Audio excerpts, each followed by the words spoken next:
ভাজা পোড়া খায় না এমন কোনো লোক খুঁজে পাওয়া কিন্তু খুবই মুশকিল। তো ভাজা পোড়া আসলে সবারই পছন্দ করে, কারণ এইটা খাবার কিন্তু খুবই একটা পপুলার, মানে অনেকেই আর কি পছন্দ করে এটা। তো আবার অনেকেই কেউ পছন্দ করে না। সুপ্রিয় দর্শক কিন্তু আসসালামু আলাইকুম। তো মূলত আপনারা দেখতে পাচ্ছেন আজকে কিন্তু আমাদের খামারের যে ঘাস যেগুলো, তো সেগুলো কিন্তু আমরা নিয়ে আসলাম। তো এটা একটু আমরা দ্রুত আর কি নিয়ে আসার চেষ্টা করলাম, কারণ আমাদের আজকে একটু অন্য একটা কাজ আপনাদের দেখাবো আমরা। তো সেটা হচ্ছে আমাদের আজকে যেহেতু আবহাওয়া একটু খারাপ, তো এই আবহাওয়াতে আমরা একটা রেসিপি আর করবো, অর্থাৎ ভাজা আর একটা রেসিপি। তো সেটা আপনাদের কীভাবে আসলে আমরা প্রতিদিন করি সেটা আপনারা একটু দেখলে হয়তো বুঝতে পারবেন। তো মূলত আজকে আমরা খাবো হলো ভুট্টা ভাজা। তো এই গ্রাম অঞ্চলে কিন্তু খুবই একটা পপুলার খাবার এটা, তো ভুট্টা ভাজা। তো মূলত কিন্তু আমাদের কিন্তু ভুট্টা শেষের দিকে, কিন্তু আসলে আমাদের এ পর্যন্ত কিন্তু ভুট্টা যে আমরা ভাজে খাওয়ার মতো আসলে আমরা সময়টা পাইনি। তো আপনারা হয়তো জানেন এই ভুট্টার সিজন যখন থেকে শুরু হয়ে গেছে তখন থেকে কিন্তু হালকা পাতলা আর কি বৃষ্টি হচ্ছে। তো বৃষ্টির কারণে কিন্তু আসলে আমাদের এই ভুট্টাগুলো যে শুকিয়ে নিব, তো সেই রকম কিন্তু আমরা সেই রোদটা কিন্তু পাচ্ছি না। তো ভুট্টা ভাজা কিন্তু বিশেষ করে যখন ভুট্টাটা শুকনো থাকে, একদমই শুকনো থাকে, তো সেই ভুট্টাটা কিন্তু খাইতে একটু ভালো লাগে। তো যে ভুট্টাটা একটু কম শুকনো থাকে, তো সেটা কিন্তু ভাজলে একটু মানে দাঁতে আর কি যেটাকে বলা হয় চিমড়া যেটাকে বলা হয়, তো সেই রকম আর কি চেঁকড়ে ধরে থাকে। তো সেটা আসলে খাইতে তেমন একটা ভালো লাগে না। তো যেটা ভালো লাগে সেটা হচ্ছে যখন আসলে ভুট্টাটা সুন্দরভাবে আসলে শুকানো হয়, তো সেই শুকানো ভুট্টাটা কিন্তু খাইতে খুবই ভালো লাগে।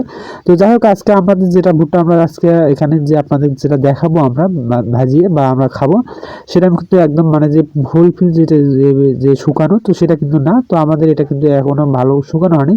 তো সেই ভুট্টাটা আসলে আমরা কীভাবে ভেজে খাই, তো সেটা আপনাদের দেখার চেষ্টা করবো ইনশাল্লাহ। তো মূলত আমাদের এই ভুট্টা ভাজাটা কিন্তু যখন আসলে বর্ষা বাদল শুরু হয়ে যায়, তো তখনই কিন্তু এটা খাওয়ার প্রচলনটা খুবই হয়। যখন মানুষ আসলে বাড়ি থেকে মানে ঘর থেকে বের হতে পারে না, বর্ষা হচ্ছে বৃষ্টি হচ্ছে, তো সেই সময়টা কিন্তু খুবই আর কি এদের স্বাদটা একটু ভালো লাগে।